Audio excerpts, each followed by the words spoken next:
मैं आपसे प्रश्न करता हूं, मेटीरियल साइंस क्या करती है? Material science tells you how this world works.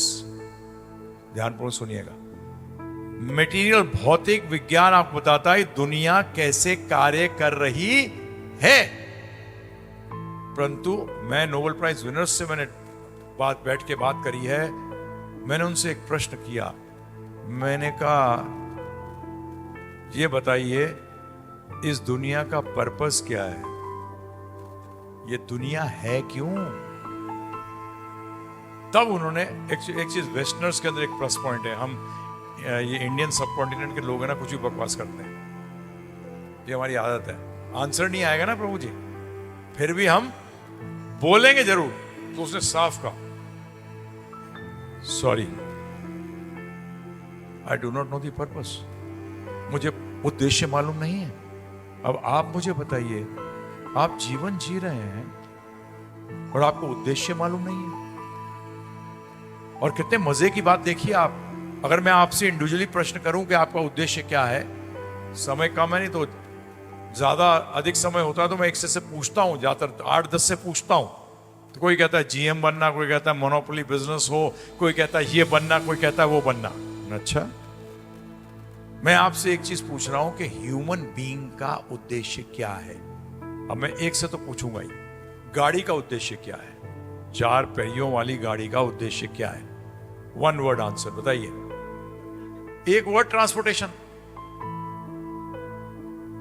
एक वर्ड क्या है?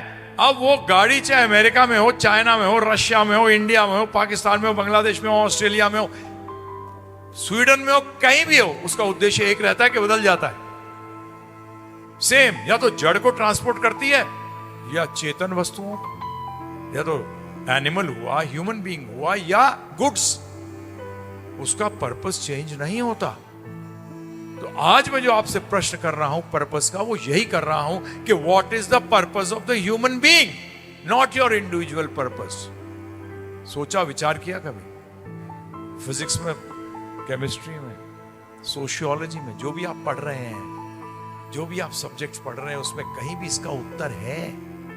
नहीं है, क्योंकि वो उसका सब्जेक्ट मैटर नहीं है। इसीलिए आपकी जो पर्सनालिटी का डेवलपमेंट है वो इनकम्प्लीट है।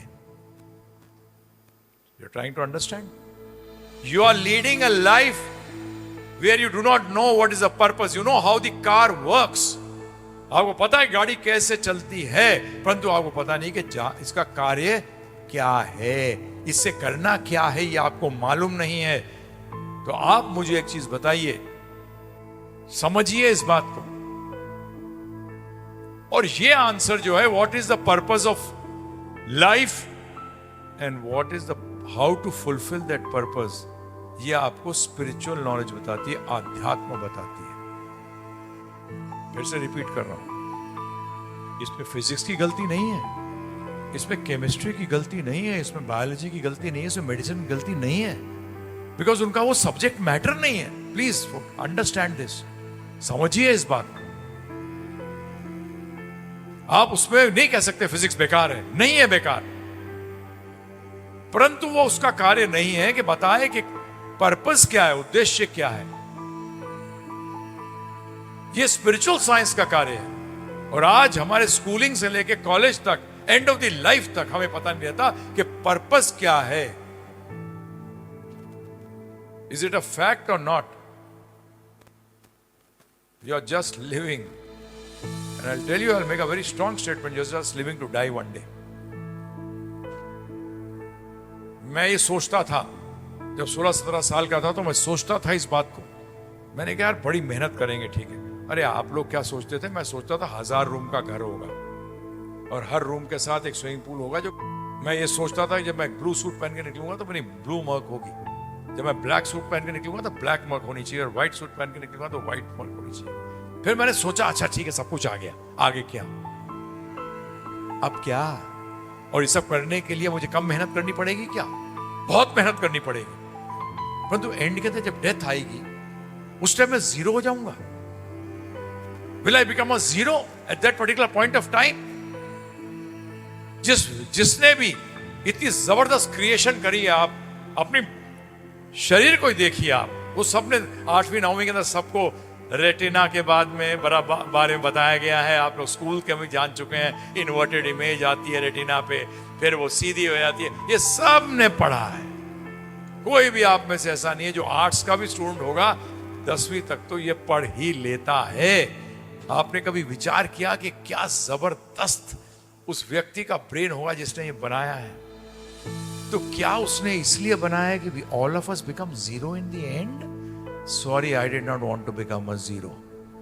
Sorry. I said no, बाबा, मैं जीरो नहीं बनना चाहता, मैं जीरो नहीं बनना चाहता।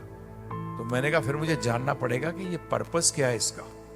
अब मैं आपके सामने एक चीज बता रहा हूं। मेरे पिताजी ना मेरा हाथ दिखा देते थे किसी को, जन्म पत्री दिखा देते थे किसी को। मैं कहता था ये ब्राह्मण बेवकूफ बनाता है। पहला थॉट ये आया, फिर मैंने कहा no this is wrong, I do not know about this knowledge, so that's why I request you all, जो भी मैं बोल रहा हूं ना उसको एक्सेप्ट भी मत करो, रिजेक्ट भी मत करो, न्यूट्रल बनो। क्या बनो? Neutral, please. If you want to take knowledge in life, if you want to gain in life, you have to be neutral. उसको कहते हैं हम लोग संस्कृत का संभाव। क्या रखना पड़ेगा? तभी आप व्यक्ति को भी समझ सकेंगे। आप पहले लेके चलोगे तो बदमाश है। अरे भाई, आपने कैसे मान लिया? ना तो उसको अच्छा मानो ना बुरा मानो, फिर आगे बढ़ो।